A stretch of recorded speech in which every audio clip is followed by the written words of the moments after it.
Quando Cixi fez o golpe contra o imperador Guangxu em 1898, ela suprime brutalmente os reformistas.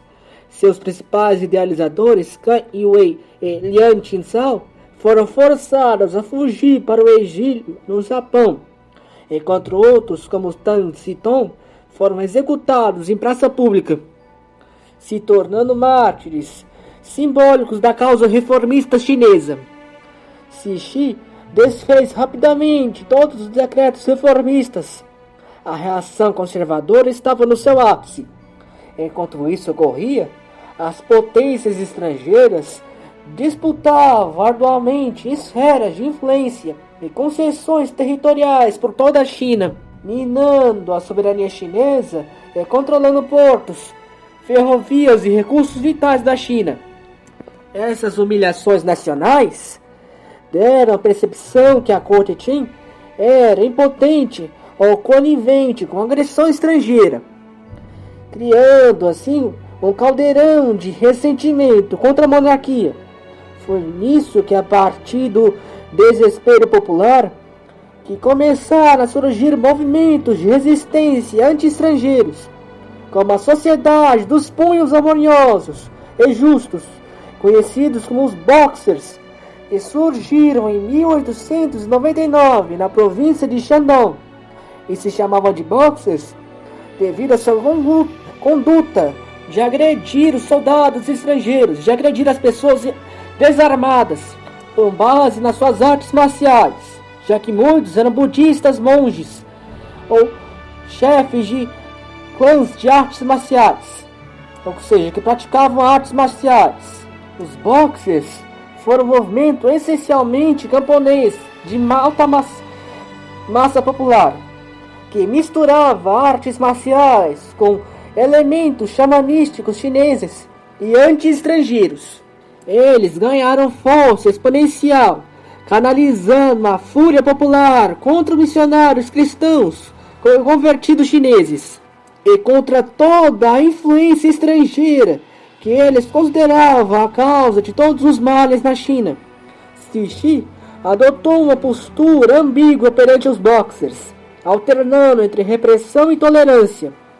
Mas os Boxers cresceram exponencialmente no início de 1900, alimentando por uma mistura explosiva de fome, seca e descontentamento camponês. E os Boxers cresceram largamente, à medida que os conservadores pró-Boxers na corte, como o príncipe Duan, convenciam Cixi a apoiar os Boxers e a convenceram a apoiar os Boxers contra os diabos estrangeiros, como assim lhes chamavam as potências ocupantes da China. Nisso, em junho de 1900, Cixi cessou a repressão aos Boxers.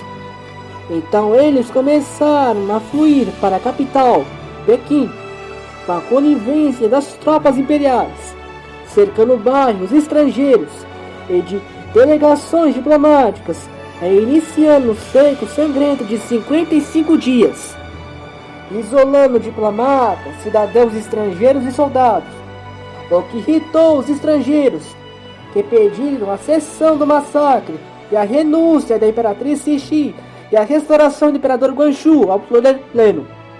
Mas Cixi, em 21 de junho, furiosa por causa da exigência estrangeira de que ela cessasse o fogo, cessar o poder dos Boxers e saísse do poder da regência na China, declara formalmente guerra às potências estrangeiras, o que colocou a China em uma guerra direta com 8 nações estrangeiras: a Áustria-Hungria, França, Alemanha, Itália, Japão, Rússia, Reino Unido e os Estados Unidos. E a resposta internacional desses países foi brutal.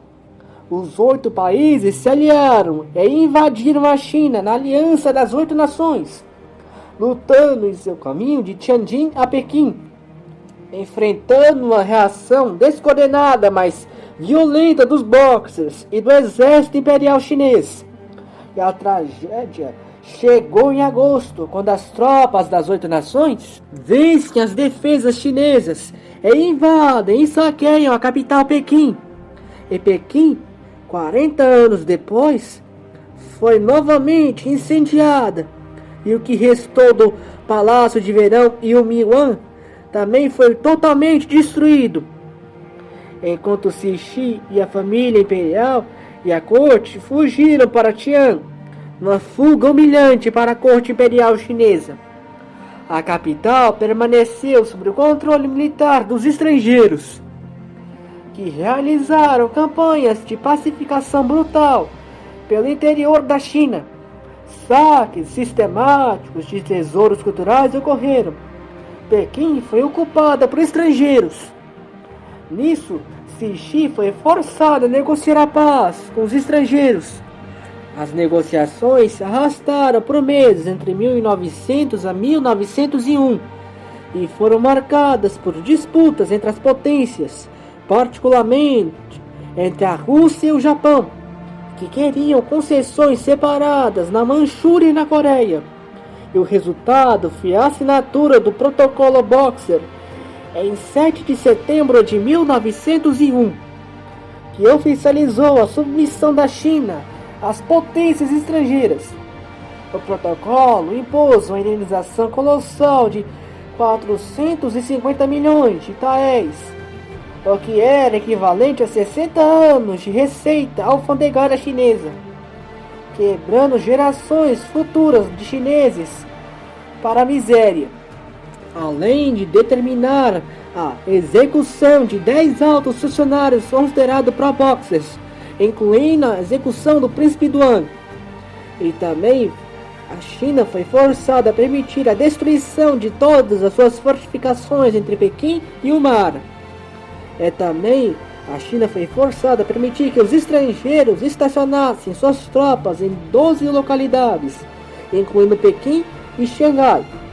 Cixi retornou a Pequim em 1902, no início de janeiro de 1902, e acabou percebendo que a única forma de salvar a dinastia era abraçar um programa limitado de reformas administrativas, conhecidos como a Nova Política, que incluía a modernização do sistema educacional, a abolição dos exames militares baseados em artes marciais arcaicas, que era um programa muito antigo, e a promessa de uma eventual instauração de um governo constitucional.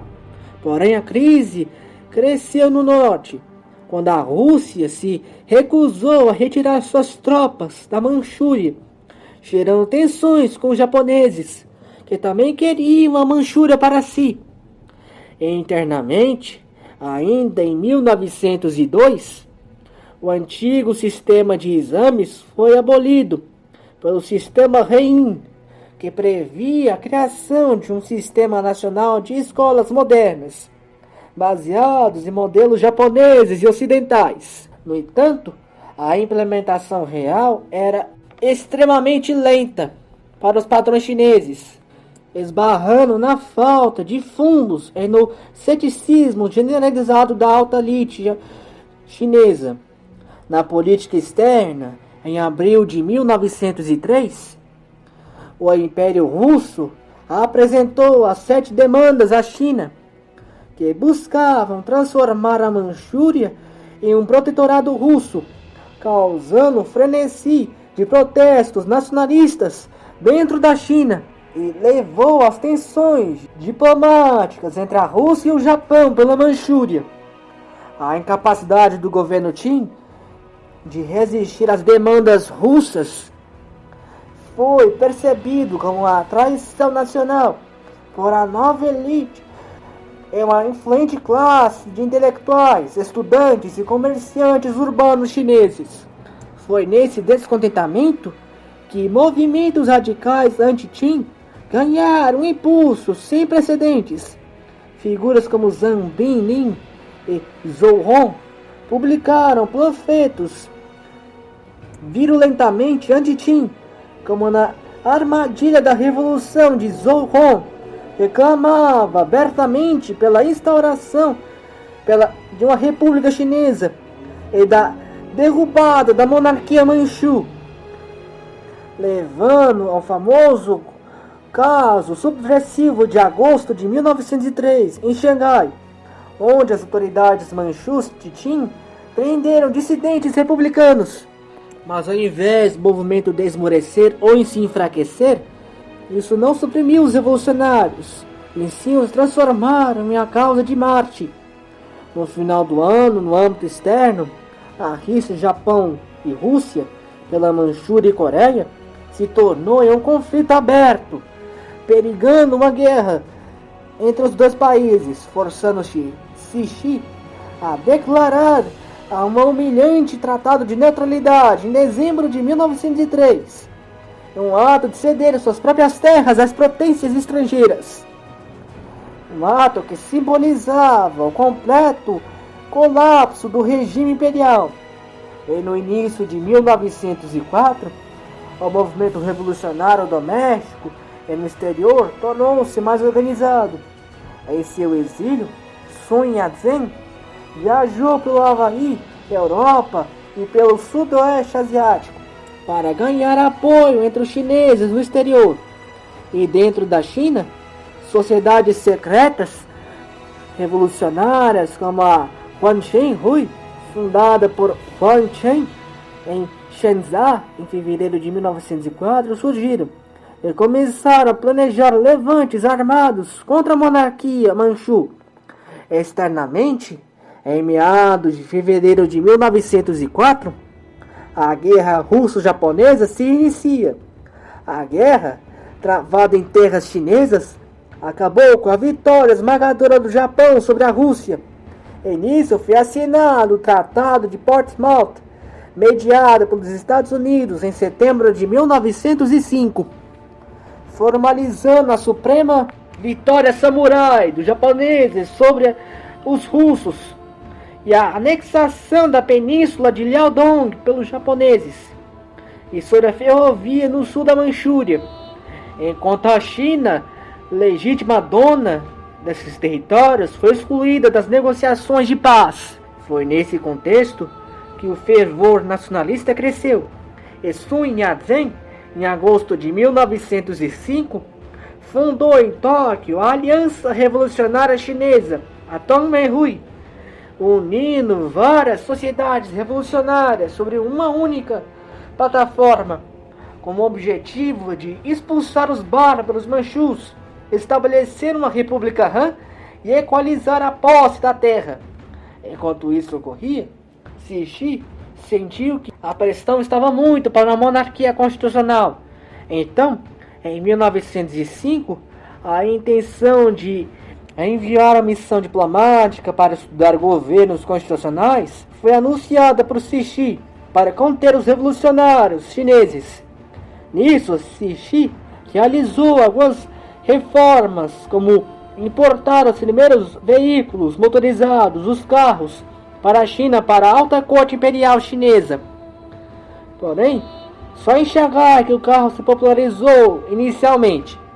Além disso, ela conseguiu abolir, no início de 1906, a escravidão na China, para tentar se modernizar. Mas essas reformas eram vistas com ceticismo pelos revolucionários chineses. Nisso, as ideias revolucionárias da Tongmei-hui começaram a planejar e lançar levantes armados concretos contra a monarquia chinesa, e passaram a se infiltrar no novo exército chinês, e acabou forjando alianças com sociedades secretas existentes. Com a missão constitucional encerrada em agosto de 1906, foi recomendado à imperatriz Cixi o sistema parlamentar japonês, sua adoção para a China. A imperatriz Cixi emitiu um edito imperial prometendo preparar-se para um governo constitucional até 1915, desencadeando uma luta política entre os conservadores e os reformistas.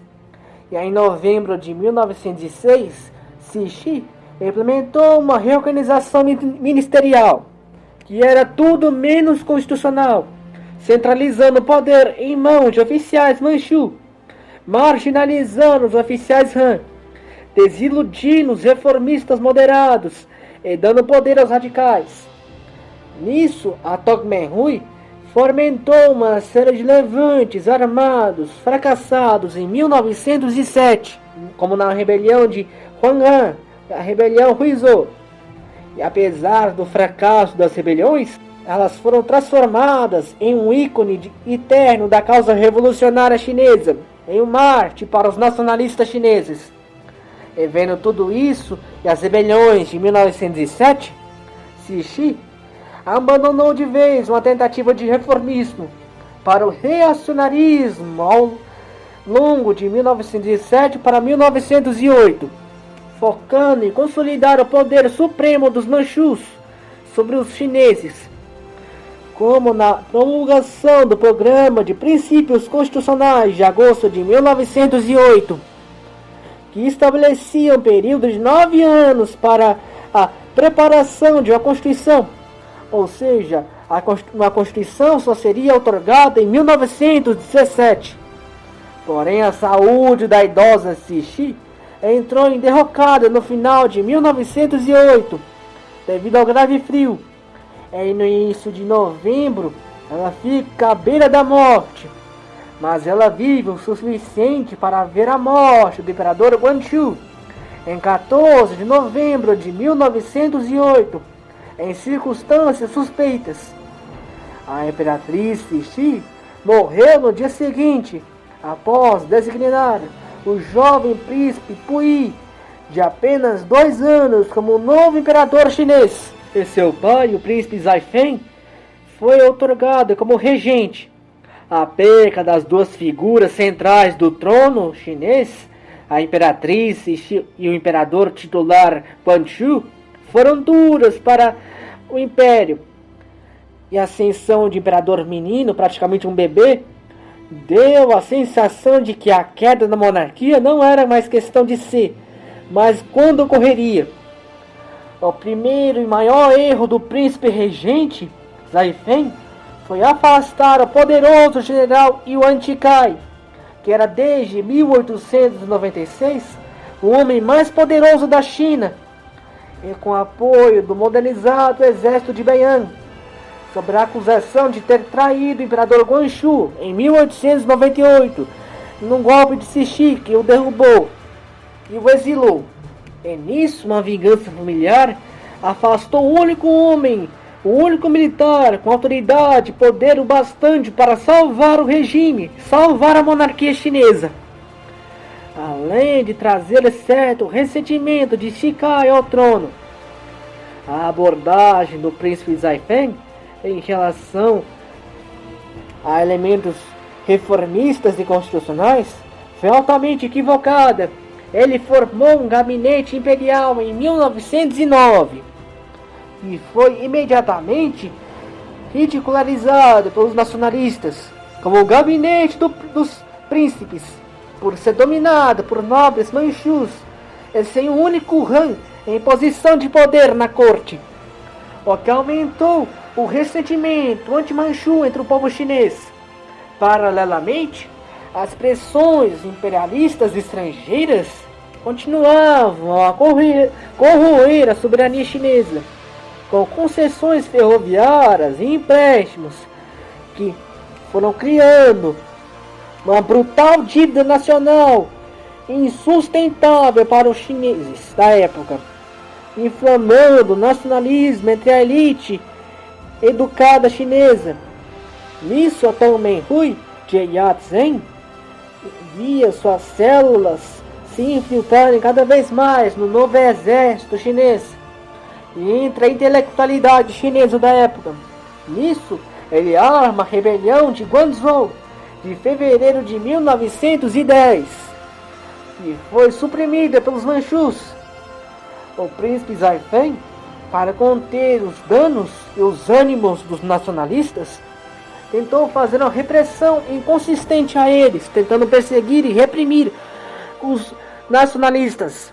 além de promover uma monarquia constitucional até 1917, o que foi um insulto à elite intelectual entre os revolucionários chineses, o que matou os últimos resquícios de legitimidade e poder da monarquia Manchu.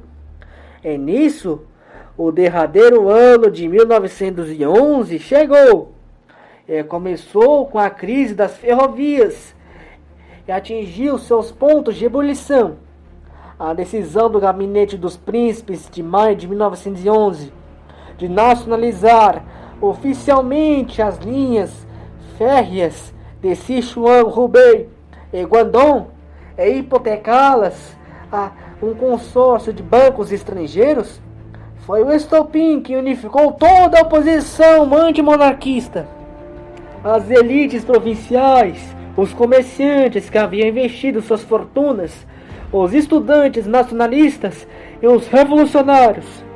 As ações de Zaifeng galvanizaram a oposição, criando um forte senso de oposição pública contra ele. Os chineses já não viam mais a monarquia como o seu regime legítimo. E já não via mais o trono como um trono competente, mas via a corte como traidora da pátria. Nisso, em 10 de outubro de 1911, unidades do novo exército de Hubei se amotinaram em Yushan e assaltaram o depósito de munições e atacaram o quartel-general do coordenador-geral da província da Wuchang, na cidade de Wushan. Assim surge a rebelião de Wushan. Combates duros eclodiram. E na noite de 11 de outubro de 1911, os rebeldes capturaram Wushan e criaram um governo republicano em Hubei, sob a régide do general amotinado Li Yuanhong. Estava aberta a Revolução Qinghai, e a partir desse sucesso, a revolta se espalhou rapidamente.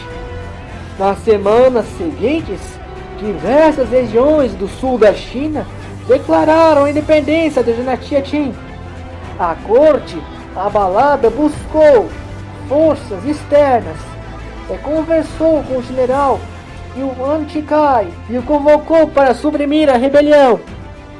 O comandante do exército de Beiyang, o único exército capaz de suprimir a rebelião, o sul, partiu para o sul para combater.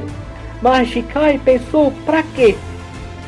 E ele viu uma oportunidade única nessa rebelião, nessa revolução Qinghai. Ele passa a negociar com os revolucionários e a mentir para Zaifeng. E em 1º de novembro, Shikai foi proclamado primeiro-ministro. O desespero de Zaifeng para controlar a rebelião no sul. Mas Shikai seguiu com as negociações com os rebeliosos.